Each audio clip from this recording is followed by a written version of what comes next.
आज है 5 मई 2023 दिन शुक्रवार। Welcome back to clean news MP. चलिए देखते हैं मध्य प्रदेश की 25 फटाफट बड़ी खबरों को। शिवराज कैबिनेट ने दी श्रीराम गमन पथ न्यास गठन को मंजूरी।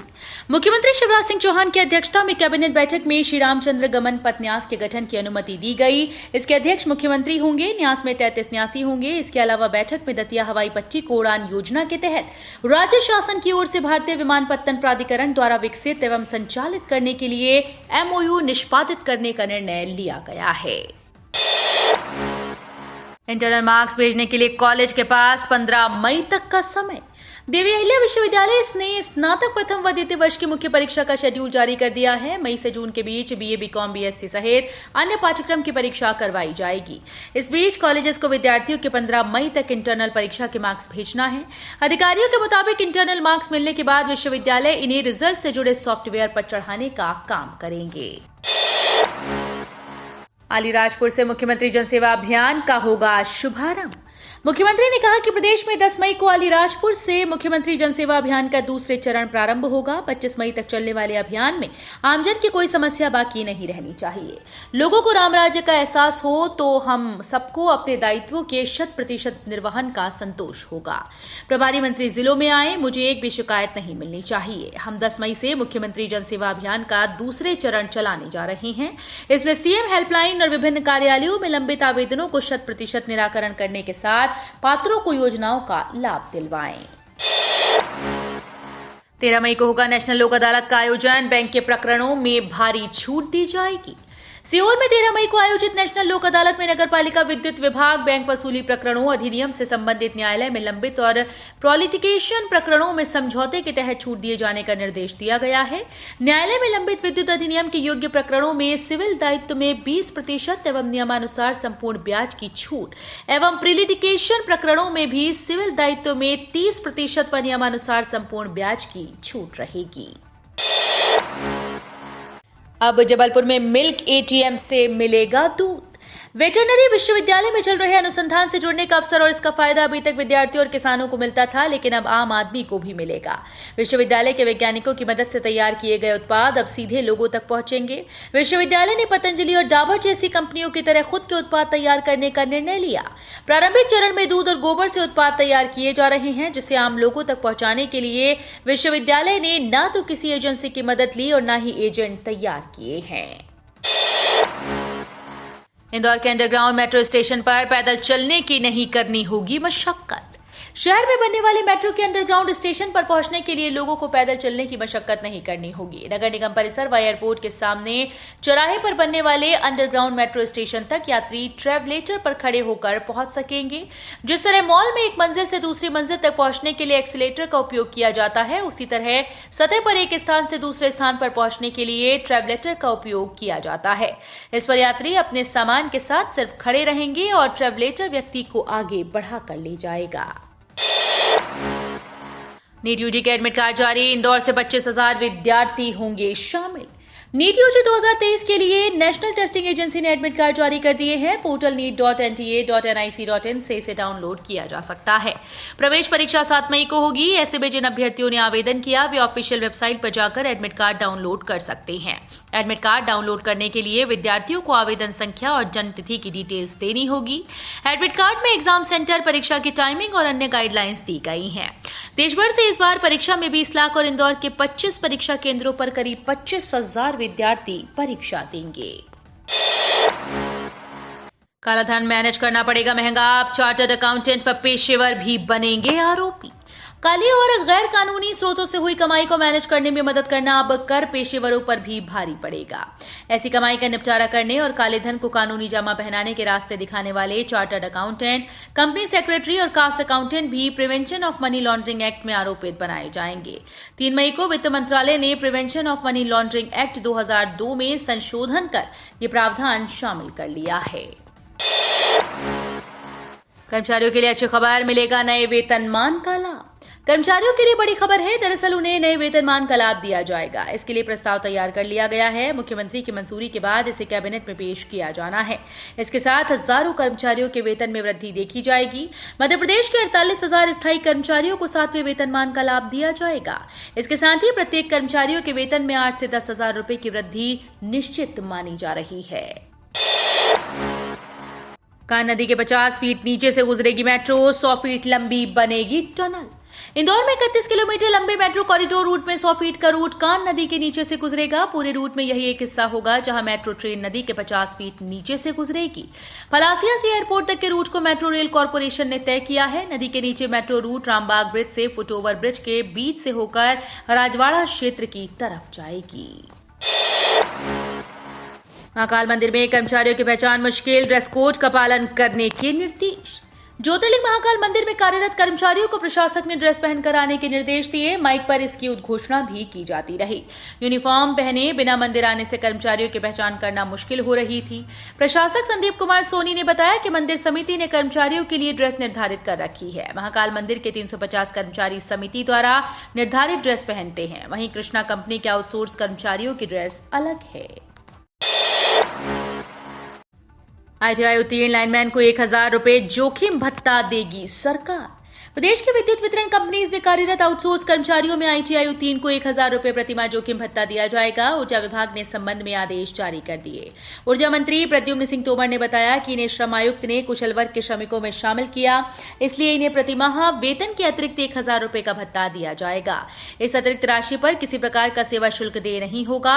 इसके लिए वो श्रमिक पात्र होंगे जिन्होंने ITI उत्तीर्ण की है और विद्युत वितरण कंपनीज में कार्य करते हुए कंपनीज द्वारा आयोजित प्रशिक्षण पूरा कर परीक्षा उत्तीर्ण की हो।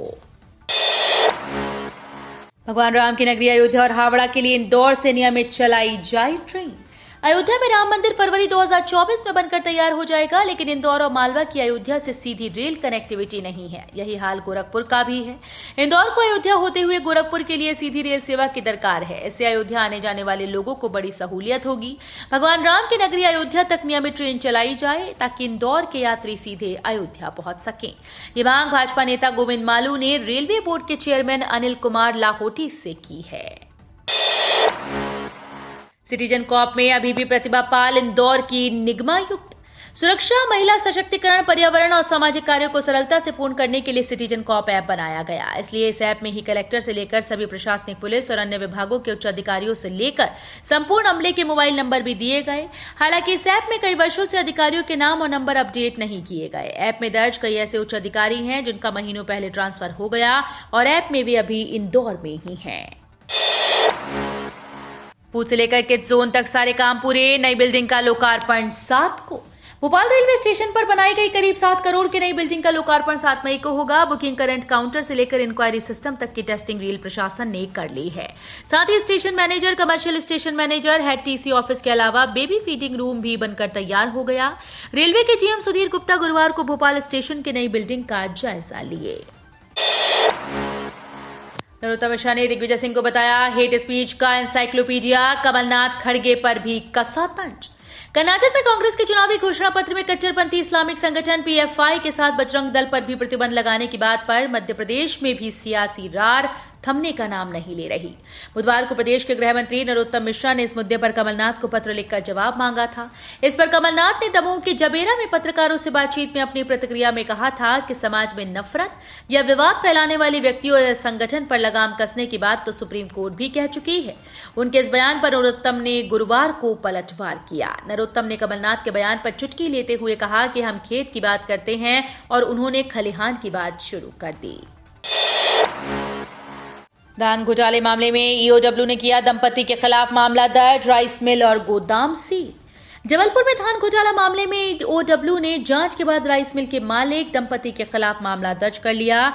EOW जबलपुर के DSP MS धामी से प्राप्त जानकारी के अनुसार डिंडौरी में रमेश राजपाल और उनकी पत्नी ऋचा राजपाल के नाम से नर्मदा राइस मिल थी। दंपति ने कस्टम मिलिंग के लिए Madhya Pradesh state civil corporation से 300 लॉट धान का अनुबंध किया था। आगामी 10 मई को छिंदवाड़ा आएंगे प्रवीण तोगड़िया, किसान सभा को करेंगे संबोधित।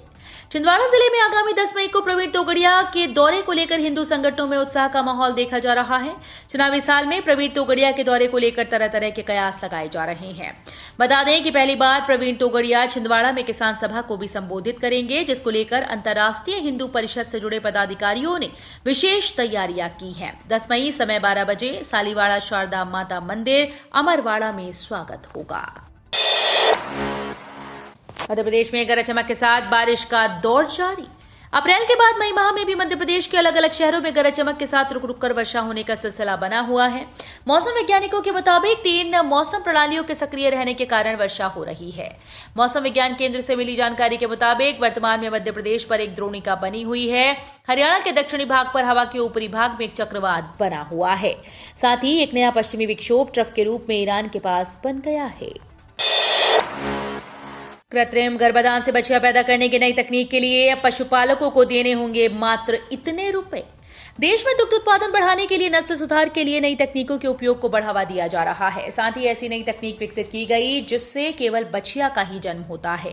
इस तकनीक से दुग्ध उत्पादन में वृद्धि होने के साथ नर बछड़ों की संख्या बढ़ने पर अंकुश लगता है, जिससे पशुपालकों की आमदनी में भी वृद्धि होती है। इस तकनीक के महत्व को देखते हुए मध्य प्रदेश सरकार ने कृत्रिम गर्भाधान से बछिया पैदा करने के लिए सेक्स सॉर्टेड सीमन को बढ़ावा देने के लिए इसकी दरों में काफी कमी कर दी है। पशुपालकों के लिए सेक्स सॉर्टेड सीमन की नई दर 100 रुपए निर्धारित की गई है। एमबीबीएस सीट्स और मेडिकल कॉलेजेस में हुआ और इजाफा, लेकिन अब भी एक सीट के 17 दावेदार। देश में एमबीबीएस की सीट्स और मेडिकल कॉलेजेस की संख्या में और बढ़ोतरी हुई। नेशनल मेडिकल काउंसिल की ओर से दिए गए अपडेटेड आंकड़ों के मुताबिक मेडिकल कॉलेजेस की संख्या बढ़कर 681 तक पहुंच गई। वहीं इनमें एमबीबीएस की सीट्स बढ़कर 1,04,333 हो गई। एमबीबीएस की सीट्स बनने से नीट पास छात्रों को ज्यादा मौका मिलेगा। पिछले कुछ दिनों में लगातार मेडिकल सीट्स में वृद्धि होती देखी जा रही है। हर छात्र की ख्वाहिश एमबीबीएस सीट पाना रहती है। 1001 दिन की एफडी पर मिल रहा 9% का ब्याज। ये बैंक दे रहे फिक्स डिपॉजिट पर 56% रिटर्न। तमाम विकल्प मौजूद होने के बाद भी ज्यादातर लोग सिक्योर रिटर्न के लिए बैंक फिक्स डिपॉजिट पर दांव लगाते हैं। बैंक एफडी को स्टॉक, एसआईपी या म्यूचुअल फंड जैसी इक्विटी में निवेश की तुलना में सुरक्षित माना जाता है। बीते कुछ महीनों से एफडी की ब्याज दरें बढ़ाई गई। हालांकि अब भी कमर्शियल बैंकों की तुलना में स्मॉल फाइनेंस बैंक डिपॉजिट पर ज्यादा ब्याज दे रही हैं। ऐसा ही small finance bank unity small finance है। ये एफडी पर 9% तक की ब्याज दे रहा है। डीए को लेकर आई अच्छी खबर, 45% हुआ महंगाई भत्ता।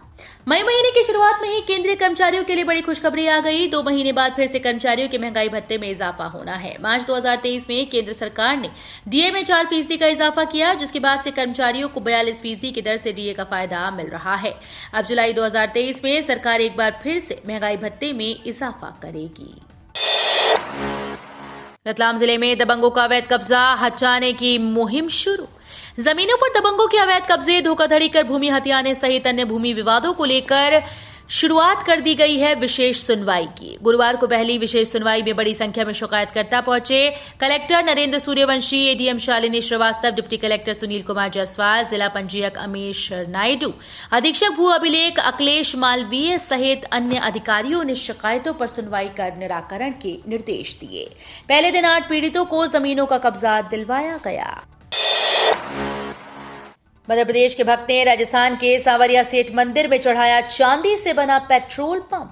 अनगिनत श्रद्धालुओं की आस्था के केंद्र दक्षिणी राजस्थान के चित्तौड़गढ़ जिले में स्थित सांवरिया सेठ मंदिर को मध्य प्रदेश के उज्जैन जिले के नागदा से आए भक्त ने चांदी से बना पेट्रोल पंप भेंट किया। इस संबंध में मिली जानकारी के अनुसार इस भक्त ने सांवरिया जी सेठ के सामने अपने बंद पेट्रोल पंप को फिर से चालू करने और पेट्रोल पंप का लाइसेंस बहाल होने के लिए चांदी से बने पेट्रोल पंप की आकृति भेंट करने की मन्नत मांगी थी।